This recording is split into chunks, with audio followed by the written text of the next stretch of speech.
8 tons. That's the weight of 2 adult male elephants, or in this case, pure cocaine, worth over €500 million on the street. But this isn't just another drug bust story. This is the tale of how Europe's most sophisticated drug cartel crumbled in a single night, exposing a web of corruption that reached from South American jungles to the highest echelons of European society. June 2024. As summer tourists flooded Europe's cities, 400 law enforcement officers across 6 countries were preparing for the most ambitious coordinated drug raid in the continent's history. But to understand how we got here, we need to go back to where it all began. Colombia, 18 months earlier. As dawn breaks over the Andes, farmers begin their daily ritual of harvesting coca leaves. But these aren't ordinary farmers. They're the first link in a chain that stretches across the Atlantic, a chain that would eventually lead to the biggest drug seizure in European history. Gone are the days of primitive jungle labs. Today's cocaine production is a sophisticated chemical operation run by engineers and chemists. The product being manufactured here isn't just any street drug, it's pharmaceutical-grade cocaine designed for Europe's elite. A quote from former DEA agent Michael Roberts says, "What we're seeing now is unprecedented. These aren't street dealers, they're businessmen. They have MBAs.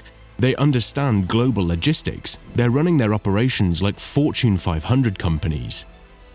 Rotterdam Port, Europe's largest maritime gateway. Every day, thousands of containers move through here, carrying everything from bananas to bulldozers.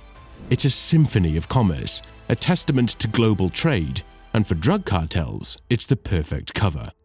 In early 2023, port authorities noticed something unusual. Certain containers were being processed with extraordinary speed. Specific dock workers were requesting overtime shifts for particular shipments. Small anomalies, but they caught the attention of one customs officer.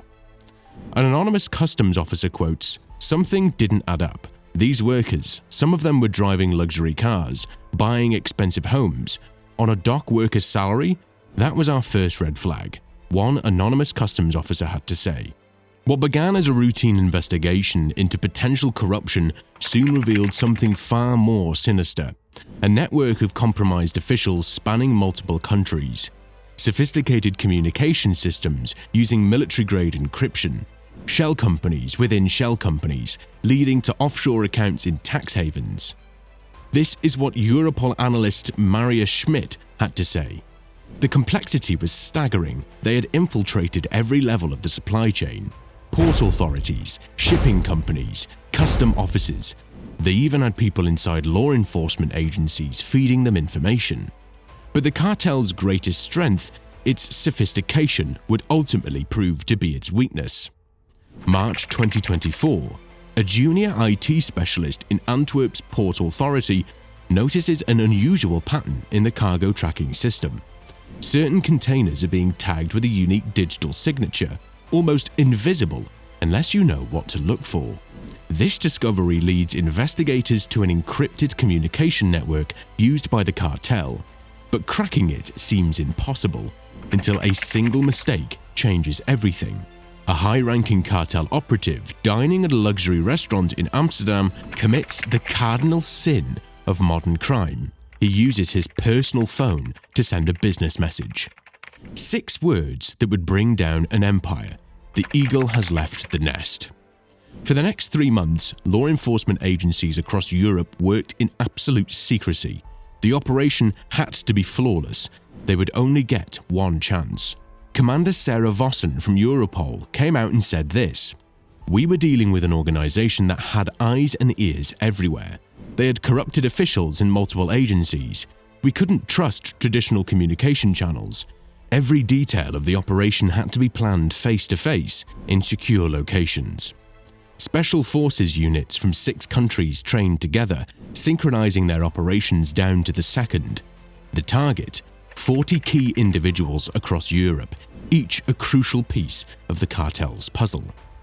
June 15, 2024, 3 a.m. As Europe slept, hundreds of law enforcement officers took their positions. In Rotterdam, tactical teams prepared to board a cargo vessel.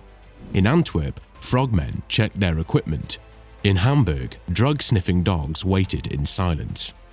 4:15 a.m., the signal is given. Across Europe, doors burst open simultaneously. In Rotterdam, helicopters descended on a cargo ship. In Antwerp, underwater teams searched ship hulls. In Hamburg, dogs lead officers through a maze of containers. The timing had to be perfect. These people had escape plans, panic buttons. If anyone got warning, the whole operation would fail, said tactical team leader Klaus Weber. As dawn broke over Europe, the scale of the seizure became clear. 8 tons of cocaine, hidden in everything from banana shipments to industrial machinery, each package marked with distinctive logos, crowns, horses, dolphins, the signature of a cartel that believed itself untouchable. But the drugs were just the beginning. In penthouse apartments in office buildings across Europe, investigators discovered the true scope of the operation. Computer servers revealed detailed records spanning 5 years. Financial documents showed billions in laundered money. Lists of corrupted officials sent shockwaves through European law enforcement. This is what financial crimes investigator Jean Depointe had to say. The level of detail was astounding. They had records of every transaction, every bribe, every shipment. They operated like a multinational corporation, complete with performance reviews and profit-sharing schemes. Behind the statistics and seizures lie human stories. Port workers pressured into cooperation through threats to their families. Honest officials whose careers were destroyed for refusing bribes. Communities torn apart by corruption. People see these huge numbers, 8 tons, €500 million, but they don't see the lives destroyed. Each gram of cocaine represents a family torn apart, a life potentially ruined. The immediate aftermath sent shockwaves through Europe's criminal underworld. Street prices of cocaine doubled overnight. Rival cartels rushed to fill the vacuum, leading to violent confrontations in major cities. What we're seeing is a reorganization of the entire European drug trade. This operation didn't just remove one player, it changed the rules of the game. Months later, the investigation continues. Each piece of seized evidence reveals new connections, new conspiracies. The 40 arrests have led to hundreds more, but troubling questions remain. How deep does the corruption go? Who are the true beneficiaries of this multi-billion euro trade? And most importantly, is this just the beginning? This operation exposed how deeply organized crime has infiltrated our legitimate economy. The line between legal and illegal business has become dangerously blurred. In response to the bust, European ports are implementing new security measures, AI-powered cargo scanning, blockchain tracking systems, biometric identification for all port workers. But will it be enough? For every container caught, experts estimate 9 get through. The 8 tons seized in June represent just a fraction of Europe's annual cocaine consumption. The ripples of this operation have spread far beyond Europe. In Colombia, cartels are changing their tactics. In West Africa, trafficking routes are shifting.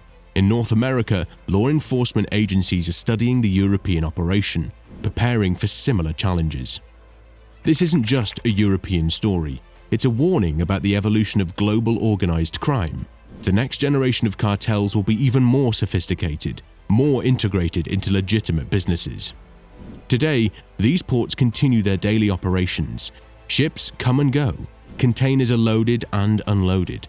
But beneath this routine, a new reality has emerged. The game of cat and mouse continues, but the rules have changed forever. This is more than a story about drugs. It's about power corruption and the increasingly blurred line between the legitimate and criminal worlds.